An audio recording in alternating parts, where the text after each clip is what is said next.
45-7. That was the score, and that was the warning shot. Georgia didn't just open their season, they slammed the door on Marshall before the game even got started. In one night, they showed they were still built for titles, not tune-ups. The way Georgia came out left no doubt. Every drive in the first half had purpose. Every defensive snap looked like a test Marshall could never pass. The Bulldogs were faster, sharper, and stronger, and the scoreboard told the story. By halftime, it was already a mismatch too big to fix. All eyes locked on Gunnar Stockton, stepping into his first full year as the starting quarterback. He didn't play like someone adjusting to the job. He played like someone claiming it for good. He mixed poise with energy, kept the offense moving, and proved he's the centerpiece of this run. This win doesn't crown Georgia, but it sets the tone. If this is how they look in week 1, imagine what happens when the competition gets tougher. That first punch landed hard, and it leads right into how Georgia seized control before Marshall even had a chance to breathe. Don't forget to subscribe to Redone Report for more powerful NFL stories. Georgia didn't just ease into this game, they struck fast. 2 drives, 2 touchdowns, and Marshall was already staring at a mountain. The Bulldogs didn't wait to settle in, they came out swinging, and that early burst set the tone for everything that followed. White Phillips Jr. gave the first spark with a hard run straight into the end zone. It was the kind of play that tells the defense right away this night will be long. When your ground game rips open lanes that easily, the opponent has little hope of slowing you down. Then came Gunnar Stockton, showing why he's more than just a passer. He tucked the ball, broke into open space, and turned routine snaps into scoring runs. Those quick strikes didn't just put points on the board, they put Marshall on the back foot for the rest of the half. By the time the first quarter ended, Georgia already had control. The rhythm was theirs, the scoreboard backed it up, and the Bulldogs looked like a team with a plan that no one could stop. And while the offense was rolling, the defense was about to slam the door even tighter. From the start, Georgia's defense made sure Marshall never found air to breathe. Every snap was met with pressure, and every attempt to move the ball ran straight into a wall. It wasn't just solid defense, it was a message that no weakness would be given. Marshall's offense kept stalling drive after drive. Instead of building momentum, they were forced backwards, stuck in situations where punting felt like their only option. Georgia's speed and physicality turned routine plays into losses, leaving Marshall scrambling for answers. Key moments kept piling up, none bigger than the blocked punt that flipped the game wide open. That single play showed the Bulldogs weren't satisfied with just containing, they wanted to take control in every phase. Special teams stepped up and proved they're just as dangerous as the offense. By the time halftime was over, the damage was already done. Marshall looked worn down, Georgia looked even fresher, and the scoreboard told the whole story. The defense had locked everything down, setting the stage for the offense to show off even more firepower through the air. When the second half opened, Georgia decided to go over the top. The deep passing game came alive, and Marshall had no answer for it.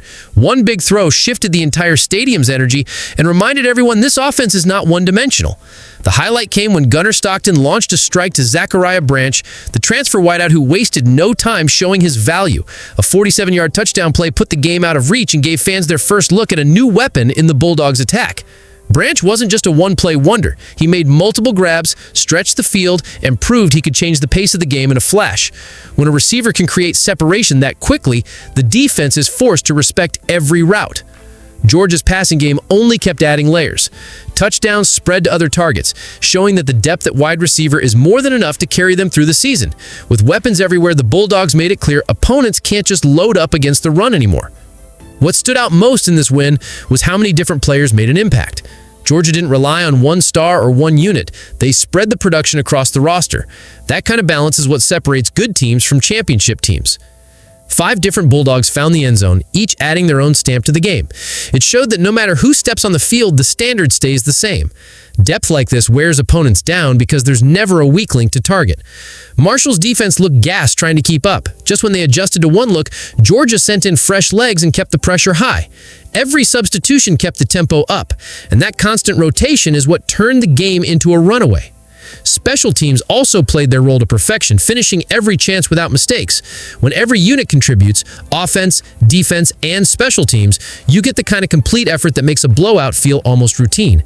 And all of this set the stage for the night's biggest headline, Gunnar Stockton's rise. This game was more than a team win, it was Gunnar Stockton's coming out party. Taking over as the full-time starter, he looked calm, confident, and completely in control. From the first drive to the last snap he played, Stockton showed that this offense moves at his pace. His numbers told the story. Nearly 200 yards through the air, another 70 on the ground, and 4 total touchdowns. But beyond stats, it was how he managed the game. He didn't force throws, he trusted his reads. And when the pocket broke down, he turned pressure into positive plays. Coaches and analysts had questions about whether he could handle the spotlight. This performance gave a clear answer. He showed leadership, toughness, and the kind of poise you expect from a veteran. That's why national talk around him is already heating up. When your quarterback looks this sharp in week 1, it changes everything. Georgia now has a player who can take over games, not just manage them. And while Stockton grabbed the headlines, the defense reminded everyone why this program is built on stopping opponents cold. Georgia's identity has been built on defense, and this game was no different. Marshall never found space to run, never found rhythm in the air, and never looked comfortable against a front that attacked every snap. This is the standard that has carried Georgia through years of domination. The run defense was the biggest statement. Holding Marshall to under 80 yards on the ground showed the Bulldogs' trademark toughness.